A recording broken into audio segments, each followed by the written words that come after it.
เรียนท่านสื่อมวลชนทุกท่านนะครับเรียนไปถึงพี่น้องประชาชนชาวไทยทุกท่านวันนี้กองทัพภาคที่ 1ได้เรียนเชิญสื่อมวลชนมาฟังการแถลงข่าวในสถานการณ์ที่เกิดขึ้นเมื่อ2 วันที่ผ่านมานะครับในพื้นที่บ้านหนองย่าแก้วจังหวัดสระแก้วผมในฐานะทีมโฆษกกองทัพภาคที่ 1ก็ขออนุญาตเรียนชี้แจงให้ข้อมูลเพื่อสื่อมวลชนได้ทราบไปพร้อมๆกันส่วนรายละเอียดที่ต้องการซักถามก็เหมือนเดิมนะครับก็เดี๋ยวสอบถามผมเพิ่มเติมหลังจากที่ผมได้แถลงข่าวเสร็จเรียบร้อยนะครับแล้วก็จะมีเพิ่มเติมในประเด็นต่างๆเพิ่มเติมตามความเหมาะสมในวันนี้ก่อนอื่นที่ผมอยากจะพูดกับสื่อมวลชนหรือพี่น้องชาวไทยในคำแรกก็คือท่านได้เห็นความจริงใจของกัมพูชาแล้วใช่หรือไม่ผมถือว่ากฎกติกาข้อตกลงที่ผ่านมาไม่ว่าจะเป็น GBC 2 ครั้ง IBC โดยกองทัพภาคที่ 1 ครั้งและกำลังจะเกิดขึ้นอีกมันเป็นการพิสูจน์ความจริงใจของทั้งสองประเทศตามข้อตกลงหยุดยิงที่เกิดขึ้นสิ่งที่เกิดขึ้นที่บ้านหนองย่าแก้วหรือบ้านหนองจานที่ผ่านมาเป็นบทพิสูจน์ความจริงใจของฝั่งกัมพูชาให้พี่น้องประชาชนเห็นแล้วนะครับผมให้ท่านดูคลิปด้านหลังผมไปเรื่อยๆเป็นเหตุการณ์ที่เกิดขึ้นตั้งแต่วันที่16และเมื่อวานนี้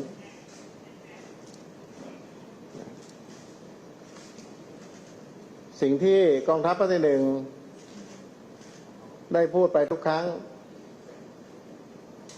ก็คือการพูดคุยกันด้วยกติกาอันจะนำไปสู่สันติวิธีการจะนำมาซึ่งการยั่วยุโดยใช้มวลชนใช้เด็กใช้ผู้หญิงใช้พระสงฆ์มันไม่ใช่เรื่องของอารยประเทศเขาปฏิบัติต่อกันผมขอประณามไปถึงผู้นำของประเทศกัมพูชาที่ท่านปล่อยให้เรื่องราวดังกล่าวเกิดขึ้นในพื้นที่อธิปไตยของไทย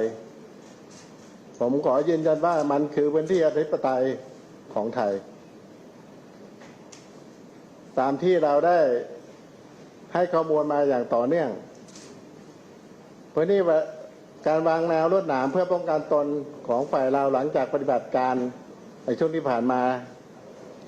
นะครับไม่ว่าจะบ้านหนองจานบ้านหนองย่าแก้วเราทำแนวลวดหนามเพื่อป้องกันตนแล้วก็มีข้อตกลงร่วมกันมาว่าจะไม่ดำเนินการใดๆด้วยกันทั้งสองฝ่ายจนกว่าข้อตกลงหยุดยิงถอนทหารเก็บกู้ทุนระเบิดการปราบปรามสแกมเมอร์และการจัดระเบียบพื้นที่หมู่บ้านตามแนวชายแดนกลับไปสู่พื้นที่อธิปไตยของแต่ละฝ่าย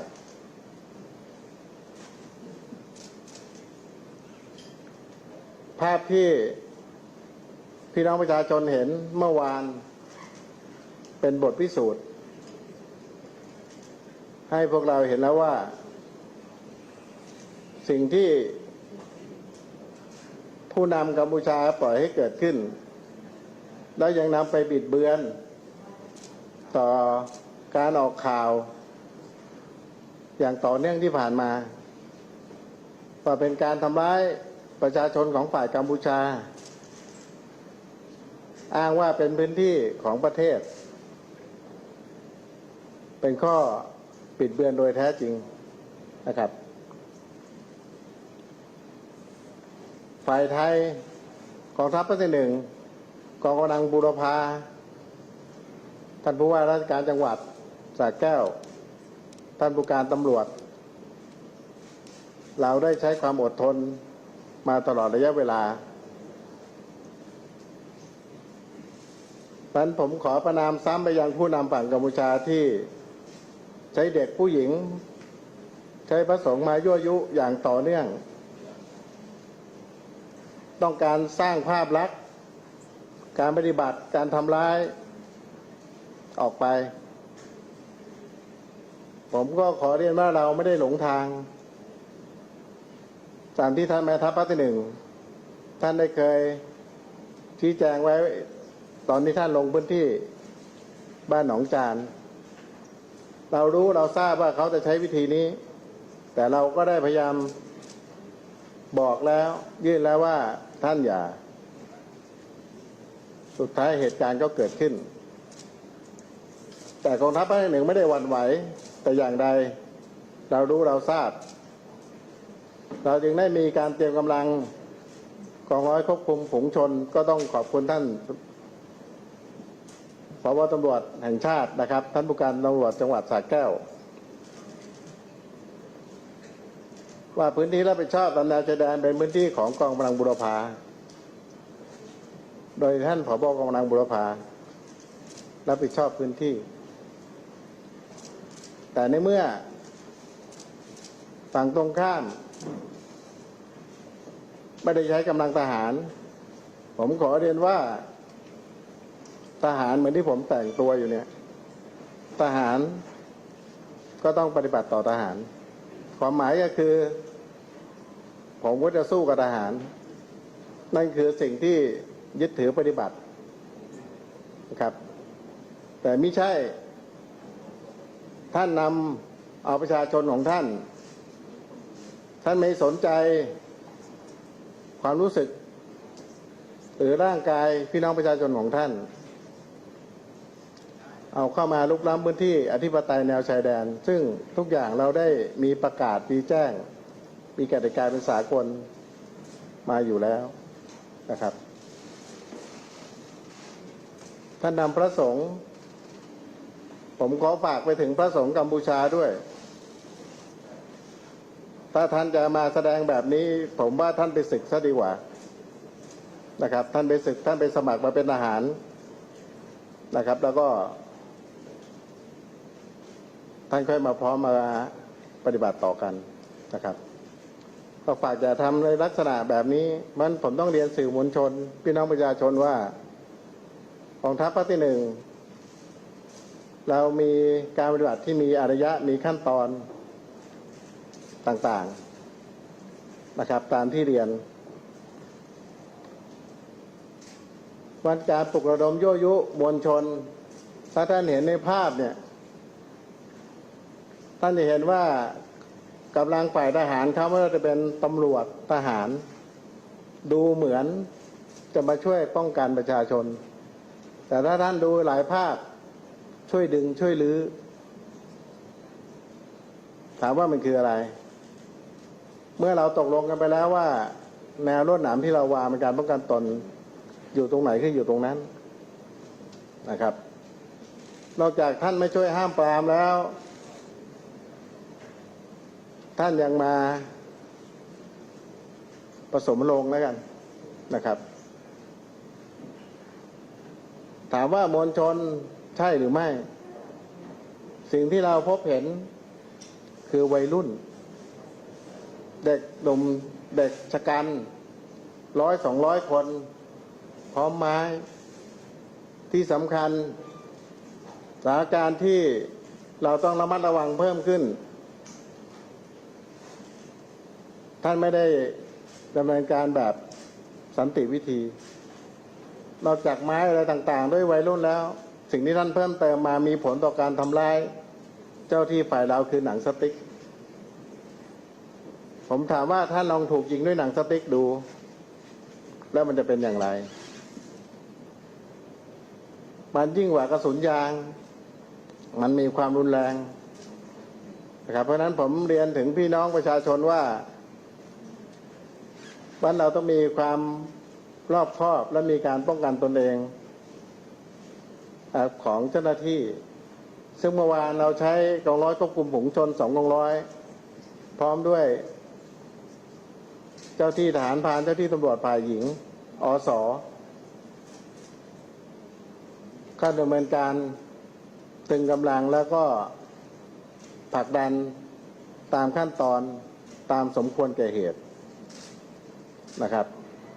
แต่ปัจจุบันฝั่งกัมพูชานำไปบิดเบือนว่าถูกเจ้าที่ฝ่ายไทยทำร้ายร่างกายจนถึงขั้นบาดเจ็บสาหัสผมถามว่าแก๊สน้ำตามันจะบาดเจ็บสาหัสตรงไหนก็ฝากไปถึงสื่อมวลชนฝั่งกัมพูชาด้วยนะครับกรุณาให้ข้อมูลที่ถูกต้องสิ่งที่ผมอยากจะบอกสื่อมวลชนไปถึงพี่น้องประชาชนในวันนี้อีกเรื่องหนึ่งความจริงใจที่เราเห็นเมื่อวานมีคณะ IOT นำโดยมาเลเซียของทั้งสองประเทศลงมาดูพื้นที่นี้ของฝ่ายไทยก็ลงไปฝ่ายกัมพูชาก็ลงไปเสร็จแล้วของเรากลับประมาณบ่าย3 โมงต้องขอบคุณท่านผู้ช่วยทูตฝั่งมาเลเซียนะครับท่านชื่นชมการเตรียมการของฝ่ายเราเป็นอย่างมากว่าหนึ่งนอกจากมีความอดทนแล้วยังมีการเตรียมขั้นตอนต่างๆเนี่ยเหมาะสมและถูกต้องเหมือนที่อารยประเทศเขาทำกันที่มีกองร้อยควบคุมฝูงชนมีอุปกรณ์ดำเนินการไม่ว่าจะเป็นรถน้ำนะครับหน้ากากป้องกันอุปกรณ์ตามลำดับนะครับรถปล่อยเสียงต่างๆซึ่งไม่มีผลต่อร่างกายแล้วเขาก็เดินทางกลับไปหลังจากนั้นอีก1 ชั่วโมงสิ่งที่เกิดขึ้นตามภาพข่าวพระเด็กผู้หญิงวัยรุ่นเข้ามาที่พื้นที่ผมถามว่านั่นคืออะไรความจริงใจที่ท่านแสดงออกพอผู้สังเกตการออกผมกำลังจะบอกว่านั่นคือละครสิ่งที่ท่านเห็นฝั่งเราคือเรื่องจริงแต่ฝั่งโน้นละครครั้งที่1ละครเรื่องที่1เรื่องที่2เรื่องที่3นะครับสร้างละครไม่จบไม่สิ้นเพราะฉะนั้นวันนี้ผมถามความจริงใจไปสู่ผู้นำฝั่งกัมพูชา นะครับในข้อตกลงต่างๆอย่าให้เป็นแค่กระดาษอย่าให้เป็นแค่คำเขียนมันต้องนำมาสู่ภาคปฏิบัติผมยืนยันว่ากองทัพภาคที่1เจ้าที่ทุกฝ่ายไม่ว่าจะเป็นจังหวัดสระแก้วโดยท่านผู้ว่าราชการจังหวัดเรามีความจริงใจต่อท่านในการนำไปสู่สันติวิธีที่ดูเป็นคำพูดเหมือนสวยหรูแต่เราต้องการตอบรับเหมือนกันนะครับผมเห็นบรรยากาศทุกเวทีผมไปประชุม GVC ที่มาเลเซียผมกลับมาประชุม IBC ทัพภาคที่1กับผู้ภาคฐานที่5ผมกลับไปประชุมก่อกงกับกัมพูชาครั้งที่ผ่านมาแต่เดี๋ยวผมจะเชิญยื่นการประชุม IBC สมัยพิเศษครั้งต่อไปในสัปดาห์หน้าแต่สิ่งที่เราพบเห็นในการประชุม3 ครั้งเป็นข้อตกลงคำตอบตามที่สื่อและสื่อมวลชนได้เห็นครับ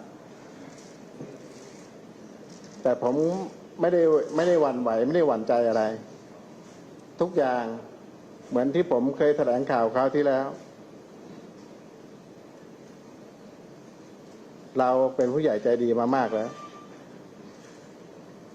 เป็นมาตลอดระยะเวลา30 ปี40 ปีเราชวนเขาอยู่กันแบบอารยะแบบประเทศบ้านใกล้เดินเคียงที่จะมีความสุขไปร่วมกันแต่ในเมื่อเราชวนท่านอยู่ในกติกากับเราท่านกระโดดออกนอกกติกาอย่างต่อเนื่องเมื่อวานท่านผู้ว่าราชการจังหวัดได้คุยกับผมคุยกับกองกำลังบุรพาว่าเตรียมการไปคุยกับผู้ว่าจังหวัดบันเตียมันเจยของกัมพูชาเพื่อเตรียมการจากผลการประชุม GVC เมื่อวันที่10ที่ผ่านมา ว่ามีการเตรียมการจัดระเบียบพื้นที่บ้านหนองจานโดยจะใช้เวที JBC RBC และการพูดคุยกันของผู้ว่าทั้ง2จังหวัดทัพภาคหนึ่งกับผู้ว่าเราไม่ได้รอนะเรารู้ว่าการประชุม JBC ที่จะเกิดขึ้นเนี่ยต้องมีระยะเวลาเนื่องจากว่าต้องมีมติครม.เพราะต้องมีกระทรวงการต่างประเทศเป็นกลไกในการเจรจาในเรื่องของพื้นที่มันสิ่งที่กองทัพภาคหนึ่งหรือท่านผู้ว่าราชการจังหวัดได้ มีความเห็นในการเตรียมการก็คือการดำเนินการต่อพื้นที่ที่เลยพื้นที่อ้างสิทธิ์เข้ามาทั้งบ้านหนองจานแล้วก็บ้านหนองยาแก้วเพื่อเตรียมการพูดคุยกับฝั่งกัมพูชากับผู้ว่าฝั่งกัมพูชาว่าท่านต้องเตรียมการด้วยนะว่าเมื่อมีการดูพื้นที่กันเรียบร้อยแล้วเนี่ยการจะขยับขยายการจะดำเนินการต่อพี่น้องประชาชนชาวกัมพูชาต่อไปเนี่ยจะต้องมีความร่วมมือกันอย่างไรแต่ถ้าทุกท่านพึงสังเกตเรื่องใดก็ตามที่จะมีการพูดคุยหรือการลงพื้นที่จะมีการยั่วยุเกิดขึ้นทุกครั้งไปเมื่อครั้งท่านแม่ทัพลงไปก็มีสถานการณ์แบบนี้เกิดขึ้นที่บ้านหนองจาน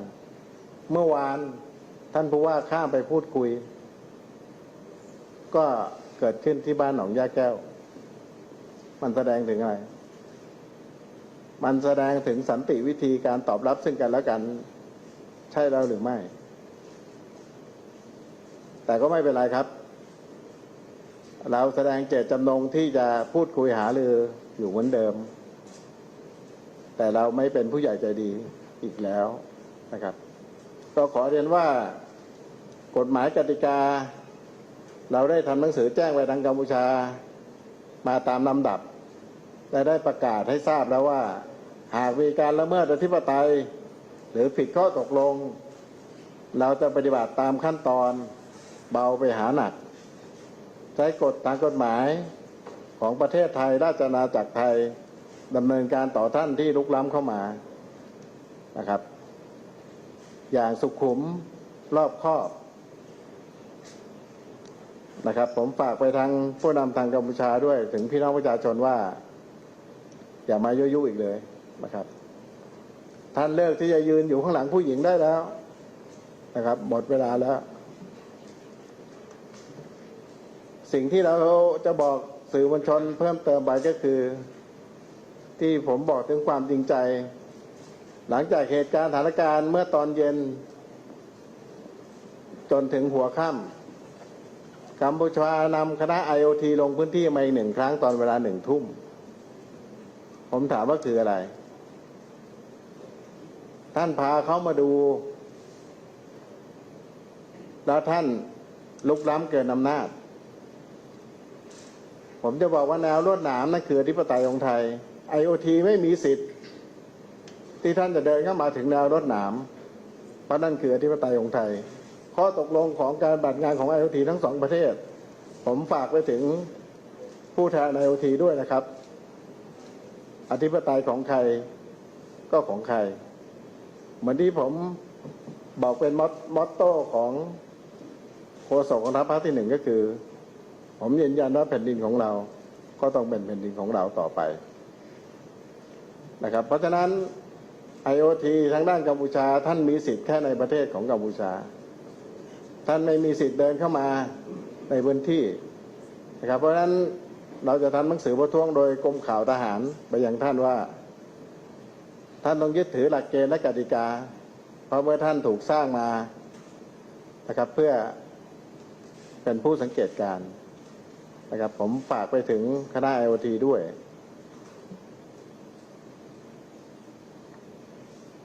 ผมเรียนสื่อมวลชนว่าการประชุม RBC ของทัพภาค 1ที่ผ่านมาเนี่ยเราได้สร้างกลไกเพิ่มเติมในการยื่นข้อเสนอกับกัมพูชาและตอบรับไปแล้วว่าเพื่อป้องกันเหตุแบบที่เกิดขึ้นแบบเนี้ย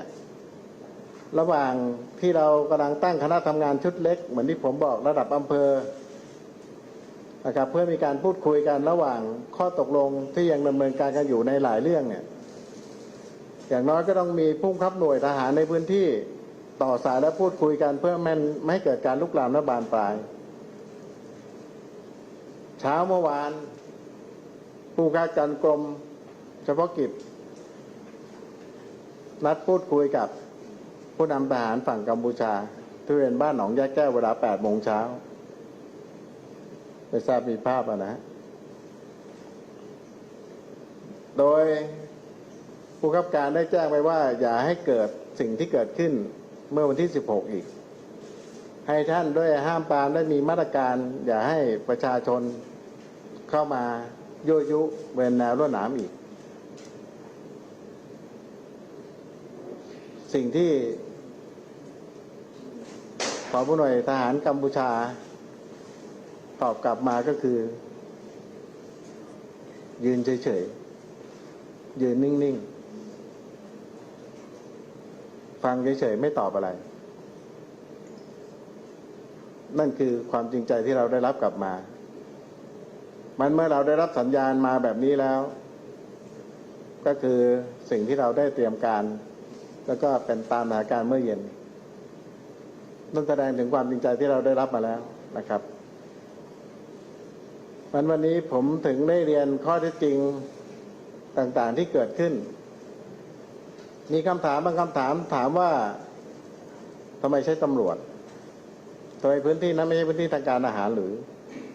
ผมเรียนสื่อมวลชนว่าพื้นที่นี้เป็นพื้นที่แนวชายแดนเรามีหน้าที่รักษาอธิปไตยโดยหน่วยทหารโดยกองกำลังบุรพา165 กิโลชัดเจนแน่นอนนะครับปราบปรามอาชญากรรมข้ามชาติที่มีผลต่อภัยของประเทศแต่ตามที่ผมเรียนทหารสู้กับทหารเท่านั้นแต่เมื่อฝั่งตรงข้ามแต่เมื่อข้อตกลงยังคงใช้เด็กผู้หญิงมายั่วยุสิ่งที่เราใช้กลไกและแจ้งฝั่งเข้าไว้คือเราจะต้องใช้กฎหมายไทยในราชอาณาจักรไทยถ้าท่านลุกล้ำหรือกระทำเกินกว่าเหตุมันขั้นตอนที่หนึ่งเราถึงใช้กองร้อยควบคุมฝูงชนจากสำนักงานตำรวจแห่งชาตินะครับส่วนที่กำลังกับส่วนของอสชลบของจังหวัดสระแก้วเข้าควบคุมพื้นที่เพื่อดำเนินการทางกฎหมายนะครับต่อผู้ชุมนุมชาวกัมพูชาเราไม่หลงกลท่านหรอกครับที่ท่านจะพยายามเอาต้องการภาพเด็กผู้หญิงที่จะมีกำลังทหารเข้าไปประชิดสร้างภาพว่าประเทศไทยใช้กำลังทหารต่อเด็กสตรีพลเรือนผมกำลังชี้ว่านี่คือละครที่กำลังจะถูกสร้างขึ้นมันเรียนไปถึงพี่น้องประชาชนว่าทหารเราปฏิบัติด้วยความเข้มแข็งเราแบ็กอัพอยู่ด้านหลังเพื่อให้สถานการณ์ที่สำนักงานตำรวจแห่งชาติต้องขอบคุณท่านผู้จัดการด้วยและวันนี้เราได้รับการประสานงานว่าทางภูธรภาค 2จะส่งกำลังร้อยควบคุมฝูงชนมาเพิ่มเติมอีก 4-5 กองร้อยเพราะอุปกรณ์ควบคุมฝูงชนที่จะต้องใช้ในพื้นที่แล้วก็จะมีวอลลุ่มที่คุมสถานการณ์ในพื้นที่อย่างชัดเจนสมบูรณ์เพื่อดำเนินการตามขั้นตอนอย่างเหมาะสมฝากไปถึงทางด้านกัมพูชาว่าผมหวังว่าจะไม่เกิดภาพแบบนั้นเกิดขึ้นในวันนี้อีกนะครับเราไม่อยากปฏิบัติตามข้อกฎหมายที่เหมาะสมนะครับ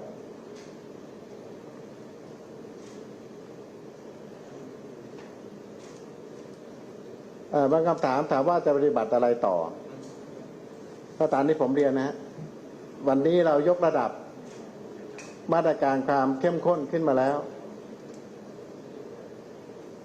เราจะไม่ยอมให้ท่านยั่วยุหรือละเมิดอธิปไตยของไทยเมื่อท่านละเมิดเราก็ใช้มาตรการตามที่ผมเรียนไปด้วยกองร้อยควบคุมฝูงชนที่เราออกแบบไว้ครบถ้วนแล้วเราได้เสริมกำลังเข้ามา การบันทึกภาพถ่าย การใช้เครื่องมือที่เหมาะสมเพื่อไม่ให้ท่านนำไปบิดเบือนนะครับตั้งแต่วันนี้เป็นต้นไปหากละเมิดจับกุมได้จับกุมทันที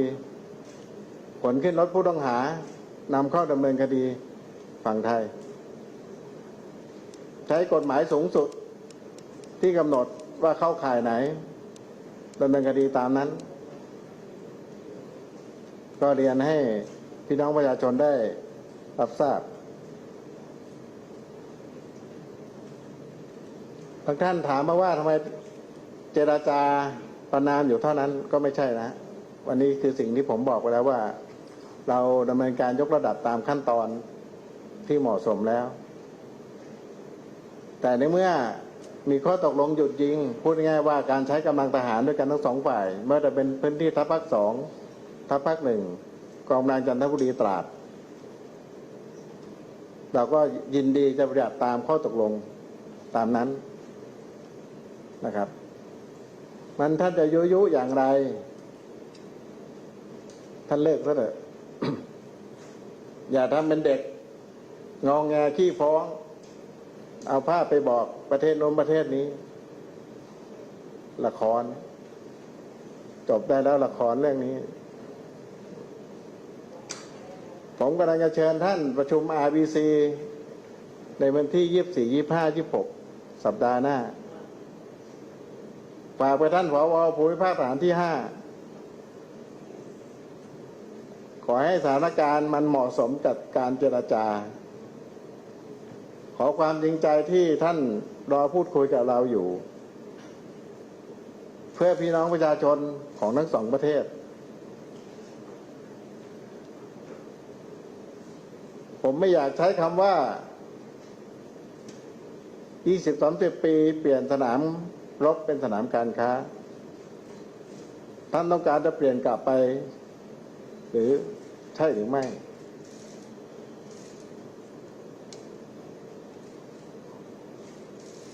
มันเรียนสื่อมวลชนว่ากองทัพภาคที่ 1จะมีการประชุมเพื่อติดตามความคืบหน้าจากผลประชุม GBC วาระพิเศษเมื่อวันที่ 10ซึ่งเกี่ยวข้องหลักๆในพื้นที่กองทัพภาคที่ 1 อยู่ 4 ประการนะครับมันในส่วนของสถานการณ์บ้านหนองยะแก้วบ้านหนองจานผมคิดว่าผมเรียนไปหมดแล้วนะครับผมเพิ่มเติมนิดนึงก็ได้ครับท่านผู้ว่าท่านไปพูดคุยนำเสนอข้อตกลงกับผู้ว่าบัญเจมาก็คงไม่ได้ต่างอะไรกับเวทีพูดคุยอื่นๆคำตอบก็คือเดี๋ยวต้องไปถามหน่วยเหนือก่อนเดี๋ยวต้องไปถามแต่ก็รับไปเราไม่อยากได้ยินคำนี้หรอกครับนั้นก็เรียนไปว่าการเจรจาต่อไปท่านเอาผู้มีอำนาจมาคุยกับเราให้มันมีการตกลงกันไปเลยจะได้ไม่เสียเวลานะครับแต่อย่างน้อยผมต้องขอบคุณด้วยนะครับขอบคุณไปยังทางด้านกัมพูชาว่าข้อตกลงสแกมเมอร์ที่สำนักงานตำรวจแห่งชาติแล้วผมไปทำข้อตกลง10 ชั่วโมงใช้เวลาคุยกับท่าน10 ชั่วโมง10 โมงเช้าถึง2 ทุ่มจากที่เราคิดว่า4 ชั่วโมงก็พอแล้วท่านก็ยังตอบรับที่จะดำเนินการอยู่บ้างนะครับมีข้อตกลงที่จะไปต่อมีแอคชั่นแพลนก็ต้องขอบคุณผมเรียนสุดท้ายนะครับกองทัพภาคที่ 1ก็จะขับเคลื่อนแก้ไขโดยจะเชิญประชุมกับฝั่งกัมพูชาภูมิภาคฐานที่ 5ในวันที่ 26นะครับโดยดำเนินการคุยแนวทางกันตั้งแต่ 24-25ซึ่งครั้งนี้อาจจะเดินทางข้ามไปในพื้นที่ชายแดนมันสาระประชุมหลักๆก็จะมีอยู่4 เรื่องนะครับการเก็บกู้ทุนระเบิดในพื้นที่จังหวัดสระแก้วซึ่งเรามีแผนไปเสนอเรียบร้อยกับ2 การร่วมมือการปราบปรามสแกมเมอร์ตามที่ผมเคยบอกว่าคลองลึกปอยเปตคือพื้นที่หลักก็จะนำผลของการประชุมสแกมเมอร์ที่ผ่านมาไปพูดคุยเพื่อให้มันเป็นรูปธรรมให้ชัดขึ้นนะครับการจัดตั้งคณะทำงานชุดเล็กเพื่อแก้ปัญหาแบบที่เกิดขึ้นแบบเนี้ยจะต้องแก้ปัญหาให้รวดเร็วเพื่อไม่ให้มีผลต่อพี่น้องประชาชนและสุดท้ายก็คือการจัดระเบียบบ้านหนองจานบ้านหนองยาแก้วเพื่อให้มีไทม์ไลน์มีขั้นตอนหลังจากมีการประชุม JBC ในการพิจารณาพื้นที่แล้วจะต้องมีแนวทางในการดำเนินการต่อประชาชนชาวกัมพูชาที่ลุกล้ำเข้ามาแล้วก็ให้เป็นรูปธรรมผมคิดว่าวันนี้ผมได้ให้ข้อมูลทั้งหลายทั้งปวงกับสื่อมวลชนไปเพื่อให้เกิดความเข้าใจในแนวทางเดียวกันนะครับหลังจากนี้ก็จะเปิดทางโอกาสให้ทางสื่อมวลชนได้สักคำถาม2 คำถามวันนี้ถ้าผมอาจจะดุดันไปนิดนึงนะครับก็ต้องเรียนว่าเราพูดด้วยความเป็นชายชาติทหารว่ากองทัพภาคที่ 1เรายืนยันในอธิปไตยของไทยที่รับผิดชอบอาจจะมีการยั่วยุหรือการลุกล้ำอีกสิ่งที่กัมพูชาจะต้องรับรู้และรับทราบไปก็คือการใช้มาตรการเบาไปหาหนักและผมก็เรียนว่าตอนนี้เรายกระดับมาตรการสูงขึ้นจากเมื่อวานแล้วขออย่าให้เกิดภาพนั้นอีกเลยขอให้การประชุม IPC ระหว่างกองทัพภาคที่ 1กับผู้ว่าทหารที่ 5เป็นไปด้วยความบรรยากาศที่ดีนะครับความจริงใจดูไม่ยากฮะผมมองหน้ามองตาเขาตลอดเราก็จะรู้ว่ามันเป็นความจริงใจหรือไม่ก็ขอบคุณครับ